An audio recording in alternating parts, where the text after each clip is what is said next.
Hi, welcome to my kitchen. If you haven't already subscribed, please subscribe to my YouTube channel at Ketolifestyle and Low Carb Cooking with Melissa. And I'm Melissa. So welcome today. So today I'm going to prepare a garlic Parmesan crusted pork chop. So let's get started. Okay, so the first thing you want to do is preheat your oven to 350 degrees. While that's preheating, then you want to go ahead and have your pork chops set out and you want to pat them dry. So I have them on a plate and you just want to make sure they're patted dry. And then the next thing you want to do is start adding your ingredients that you're going to use as your outer crust. So we're going to start off with 1 cup of almond flour. Now, the reason why I'm using large amounts of the crust is because my pork chops are about 1.5 inches in thickness, and also I'm using 6 thick pork chops tonight. So I'm gonna increase my crust ingredients, but you can decrease the crust ingredients if you're only using, say, 4 pork chops, 2 pork chops. Just use your judgment. So let's get started. So now that I have 1 cup of almond flour, I'm gonna add 1 cup of grated Parmesan cheese. You can use fresh or you can use the one in the can. I use the one in the can because whenever you're coating the exterior of, say, chicken or pork, it's just a lot easier than using regular Parmesan cheese. However, I will put fresh Parmesan cheese on the top after it's baked. So I'm just adding a cup because you're just gonna mix this all together for your crust. Okay. Then the next thing you want to start doing is adding the parsley. So you're just going to do... Next thing you want to do is go ahead and add your parsley. I'm going to add a tablespoon of parsley.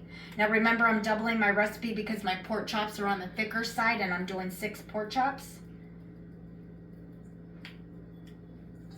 And you just want to sprinkle that in there. The next thing you want to do is add your tablespoon of garlic powder, not salt. Make sure it's powder.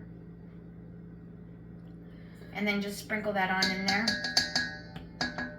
Then the next thing you want to do is add some salt and pepper. So I'm just going to add a teaspoon of salt in.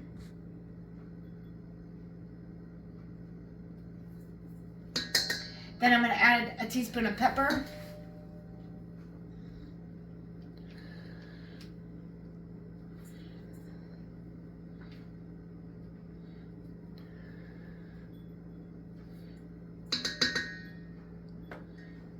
And then finally, so then after you add in all your dry ingredients into a large mixing bowl, I just take my little rubber spatula or my spoonula and I just mix it in just so that all of the dry ingredients get mixed up evenly.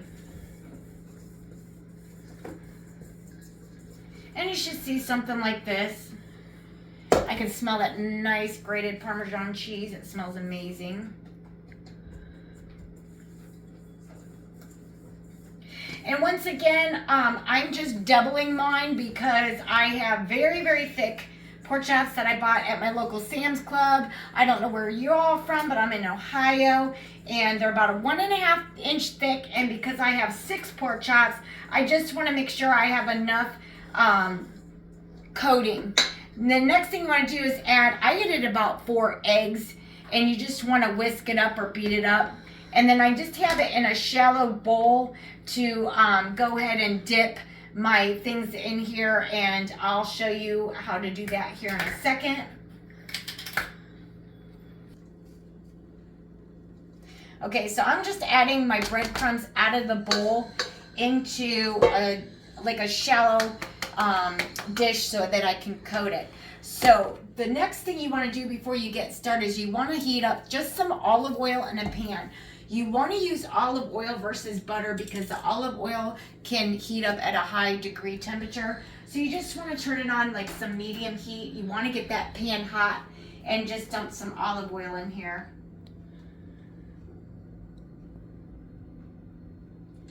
Just enough to get the bottom coated up and then get it heated up. So the next thing you're going to do is go ahead and assemble your pork chops. Okay, so what you want to do is take your pork chop and you want to dip it in your egg mixture. And then you want to dip it in your crust mixture. And then I like to double coat it, so then I dip it back into the egg mixture. And then I shake off the excess egg. I dip it back in the coating. That's another reason why I like to make extra breadcrumb coating, because I like to double coat mine. And then you just want to go ahead and stick this in your frying pan away from you. And then you just repeat with the remainder. Okay, so I have all the pork chops in here. You just want to brown them for about 2 minutes per side, and then you'll get ready to transfer them to the oven. So after you brown your pork chops in the frying pan 2 minutes per side, then you want to go ahead and transfer it to your 350-degree oven for about 15 to 20 minutes until the temperature internally reaches about 140 degrees. Then you want to just take them out and let them rest and let all the juices flow back in. And then you could top it off with your favorite toppings. It could just be fresh Parmesan cheese, and then serve with your favorite side dish. So in 20 minutes, I'll show you what they look like. So my garlic Parmesan crusted pork chops just came out of the oven, and I just hit it with some fresh mozzarella cheese. I'm going to stick it back in and then take it back out once it has just melted the Parmesan cheese on here. You want to make sure the internal temperature is about 140 degrees. And then you want to leave it out and let it set and rest so all the juices flow back into the pork chops. And there you have it, my garlic Parmesan crusted pork chops with a sprinkle of Parmesan cheese. If you enjoyed my recipe and you enjoyed watching this video, please subscribe at Ketolifestyle and Low Carb Cooking with Melissa.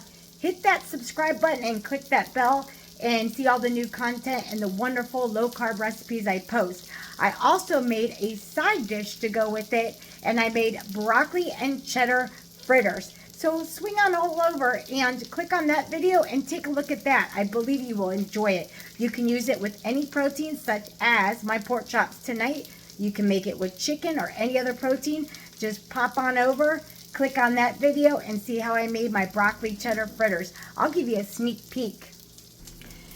I made this to go with my pork chops.